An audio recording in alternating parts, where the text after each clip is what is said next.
Putain de ciel, s'il flotte, je lui casse la gueule. Et s'il ne vient pas, je le bute. Je veux l'étrangler avec ce câble électrique là, celui qui est là.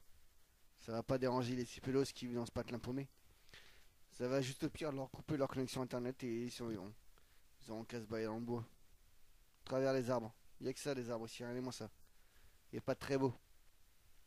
Enfin ça a été les premières pensées qui me sont venues de l'esprit. Après j'ai commencé à me calmer et à savourer le beau décor qui s'étendait tout autour de moi. Non, je déconne. Vous trouvez ça beau tous ces arbres tordus, fades et sans autre couleur que le gris? Ils ont l'air malades, presque inquiétants. Pour peu qu'on se retrouve assis dans le noir, ce qui n'aidera en aucun cas à la clarté de ce... J'ai envie d'appeler ça un film, mais ce n'est pas Tarantino qui veut. Non, ça est plus une confession documentée dans l'espoir d'être partagée. C'est pour ça la voix off aussi, si vous êtes posé la question. Après peut-être que vous en foutez et aussi, vous en avez sûrement raison.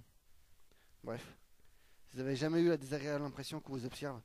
Vous savez, la pitoyable certitude que les yeux sont rivés sur votre dos. Forcément, et à chaque fois que vous entendez, il n'y a personne. Mais là, c'était plus une certitude, il y avait quelqu'un. Peut-être quelque chose.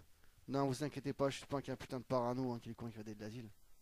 Non, juste une personne qui croyait jusqu'à avoir des choses sensées. Mais ça, là, ça m'a donné tort. J'espère que vous le voyez, là, derrière le feuillage, immobile. Alors, en bon Saint Thomas, je me suis approché.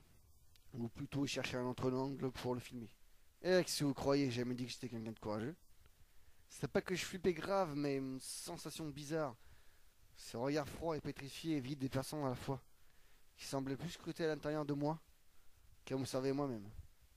Ça fout les jetons tout compte fait, je vous assure. On est là comme un con, coincé entre deux sentiments, l'inquiétude et la méfiance.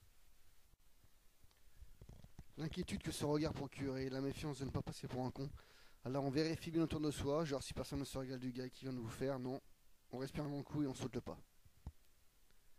Et forcément il n'y a rien. On est comme un con. Mais on garde en tête ce regard froid et perçant. Alors on cherche. On y croit toujours. Ou plutôt on veut y croire. Quelqu'un m'observait. Quelqu'un m'espionnait. Et je voulais savoir qui ou ce que c'était. Mais rien.